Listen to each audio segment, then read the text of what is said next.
The first thing my sister said wasn't hello, it was, "We don't feed extras."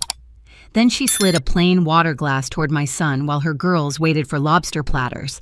My mother didn't blink, just added, "You should know your place." In that moment, every sound in the restaurant faded. The laughter, the music, the clinking forks, until all I could hear was my son swallowing hard beside me. I didn't fight. I didn't cry. I just smiled and said one word, "Noted." Before I tell you what happened when the chef arrived, tell me where are you watching from, and when you hear what came next, tell me what would you have done. Meridian was the kind of place people booked months in advance. The soft lighting, the ocean gray booths, the wine list that could pay a month's rent. My sister Camille had chosen it, calling it a perfect celebration for real achievements. Translation, her daughter's college acceptances. I said nothing, just confirmed we'd be there. Camille always liked to host. She said it made her feel generous, but what she really loved was the stage it gave her. Mom Evelyn thrived in that light too, watching her favorite daughter perform the part of success. I'd seen this play 100 times. My role was always the same, quiet, polite, disposable. Theo, my son, sat beside me, shoulders too big for his jacket hair falling into his eyes. He's 14, but still thinks kindness counts for something. He smiled at his cousins when we arrived, but they barely looked up from their phones. Ava and Riley, both 16, were mirror images and hair, perfect smiles. The kind of confidence that comes from being told the world already belongs to you. "Venus, you'll love this place," Camille said, glancing around the crowded dining room. "They have a chef who actually knows what he's doing." I could have told her that I'd trained that very chef, but instead I smiled. I'm sure he's great. The hostess led us to a corner booth with a clear view of the open kitchen. Every table was full. Waiters moved in rhythm, black aprons, crisp voices. It was my restaurant, though. No one at the table knew it yet. I designed the lighting, chosen the marble for the bar, built the menu from scratch. Tonight, I was just another guest pretending to fit in a family that had never left room for me. Mom took the head of the table, settling her reading glasses like a crown. "Let's make this night special," she said. "We're celebrating big accomplishments." Ava beamed. Riley leaned in, whispering to her sister about dorm choices. Theo stayed quiet, studying the menu, pretending not to notice that no one asked what he'd like. I tried to focus on him, not the tension. He'd grown so fast this year, his voice deeper, his hands almost as big as mine. I wanted him to see strength that wasn't loud, the kind that holds still until the right moment to move. When the waiter approached, Camille ordered the most expensive wine. "The twins will have lobster," she said, like it was tradition. Then glancing at me, "I hope that's okay." I nodded. "It's your dinner." She smiled sharp and thin. "Exactly." As the waiter walked away, I felt the same old current pulling tight around the table. Camille's vanity, Mom's silence, my restraint. The night wasn't about family. It was about hierarchy. And though no one knew it yet, it was about to change. The server approached a young woman named Jenna, confident but careful. I'd hired her myself months ago, but she didn't recognize me in this setting, not with my hair down and a quiet smile instead of a clipboard. "What can I get you all to drink?" she asked, pen ready. Camille answered first. "A bottle of the Silvercrest Chardonnay for the table." "Of course," Jenna said, writing it down. "And for you," Sir Theo looked up. "Can I have a sparkling water with lemon, please?" Before Jenna could nod, Camille cut in. "He'll have tap water. Regular glass." Theo blinked. "Oh, I just thought—" "It's fine," she said, brushing him off. "Sparkling water is for guests of honor. Right, girls?" Ava and Riley exchanged a glance but stayed silent. I could see the discomfort in their posture. They weren't cruel, just trained to stay on their mother's side. Jenna hesitated, her eyes flicking to me for confirmation. I gave a tiny nod. She wrote tap water and moved on. The air tightened.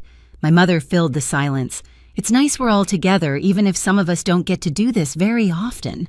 Her tone was smooth, practiced, but I caught the edge in it. I'd been on the receiving end of that tone my whole life. Theo tried again. "Can I get the shrimp pasta? It looks really good." Camille didn't even look up from her menu. "That's a bit much for tonight." I met her eyes. "For what reason exactly?" She smiled like she was indulging a child. Venus, this dinner is about the twins' achievements. Let's not overcomplicate things. We don't need everyone ordering like it's their big night. My voice stayed calm. He's hungry, Camille, then he can eat when he gets home, she said finally, closing her menu. We don't feed extras. For a second, no one breathed. The words landed like glass breaking. Even the nearby table went quiet. Theo stared down at the tablecloth, blinking too fast. I could see the redness gathering around his eyes. Mom set her wine glass down. Camille's right, dear. It's about the girls tonight. We all have our place. There it was, the confirmation clean and final. Something inside me clicked. Not anger exactly, but precision. A lifetime of swallowing moments like this had made me very good at one thing remembering. Jenna returned with the drinks. She slid the crystal glasses to Camille, to my mother, to the twins, then the plain glass of tap water, pushing it gently toward Theo. The sound it made against the wood was louder than it should have been. Theo whispered, thanks, but didn't drink. I looked at Camille, her perfect manicure, holding the stem of her wine glass, and smiled. Noted. She frowned. What does that mean? Just that I heard you. She laughed lightly. Good, then let's move on. But we wouldn't move on. Not tonight. I'd already decided this lesson wouldn't end at the table. I didn't touch my wine. The stem of the glass felt cold between my fingers, but my thoughts were steady, measured. Camille talked about college essays and internships, like she was giving a seminar on success. Mom nodded in rhythm, smiling proudly. I watched Theo push the condensation ring his glass left on the tablecloth, tracing circles to keep from crying. There was a time when I would have said something, defended myself, defended him. But tonight wasn't about arguing. It was about remembering who held the real power in this room. Jenna passed our table again, dropping off the first-course oysters for the table. Camille waved her hand toward Theo's empty setting. He doesn't need one. Jenna hesitated. Are you sure, ma'am? Camille's voice sharpened. Positive. Jenna looked at me. I gave her the smallest nod. She moved on, but I caught the flicker of discomfort in her eyes. She knew it wasn't right. She also knew I would handle it. As Camille kept talking, I let my mind wander, not to escape, but to calculate. I thought about the contracts in my office drawer, the payrolls, the staff I'd personally interviewed, including Jenna and Chef Marco. I thought about every late night I'd spent turning a failing kitchen into this thriving restaurant. It was almost funny, in a cruel way. Camille had chosen this place to make a statement. She just didn't realize whose name was on the deed. Theo leaned closer. Mom, can we leave? I shook my head slightly. Not yet. He looked confused. But I'm not. You will? I said softly. Just wait. His eyes searched mine, and something in him relaxed. Maybe he didn't understand, but he trusted me. The second course arrived: lobster platters for the twins, sea bass for Camille, scallops for Mom. Plates gleamed under the pendant light. The smell of butter and garlic filled the air. Camille clinked her glass. To success. To our girls, making us proud. Theo reached for his water. His hand trembled. I caught it under the table, steadying him. You're fine, I whispered. When I looked up again, Camille was watching me. You're quiet tonight, Venus. Everything okay? Perfect, I said, smiling. Good, she replied. It's just sometimes I worry you take things too personally. Not this time. She frowned, not sure what to do with my tone. Mom changed the subject, talking about summer homes and travel plans. I let the conversation wash over me. I was done listening. Jenna passed by again, and I caught her eye. I didn't say a word, just a subtle tilt of my head toward the kitchen. She nodded once, before disappearing through the swinging doors. I took a sip of water. The moment was coming, and when it did, it would be quiet, deliberate, and final. Camille leaned back, satisfied, her daughters laughing beside her. And I thought, let them laugh now, because when the chef arrives, no one will forget this dinner. When the chef arrived, I said later, the room went still. The kitchen door swung open and Chef Marco stepped out, wiping his hands on a white apron. He was a tall man with the kind of calm that made people listen before he even spoke. I saw the moment Camille realized something was off, Jenna following close behind him, her notepad clutched tightly like she was bracing for impact. Chef Marco, I called, my voice steady but clear enough for the tables nearby to hear. Could you join us for a moment? Camille froze mid-laugh. Venus, what are you? Just a quick introduction, I said. Marco approached the table. "Of course, ma'am. Is everything all right?" "Everything's fine," I said. "I just thought my family might like to meet you. This is my sister, Camille, my mother, Evelyn, my nieces, Ava and Riley, and my son, Theo." Marco nodded politely. "Pleasure to meet you all," I smiled at him. "Chef, would you mind telling them what your position is here?" He blinked, confused but professional. "I'm the head chef at Meridian." "And who do you report to?" I asked. His gaze flicked between me and Camille, then back to me. "You, Ms. Hale." The table went silent. Even the twins stopped whispering. Mom's hand tightened around her wine glass. Camille tried to laugh. "Wait, you mean she works here?" "Or, no," I interrupted gently. "I don't work here. I own here. The restaurant, the building, the company, Meridian is mine." Her mouth fell open. "That's not 18 months ago I said I bought out the investors. Every paycheck, every bottle of wine, every lobster that comes out of that kitchen runs through my signature."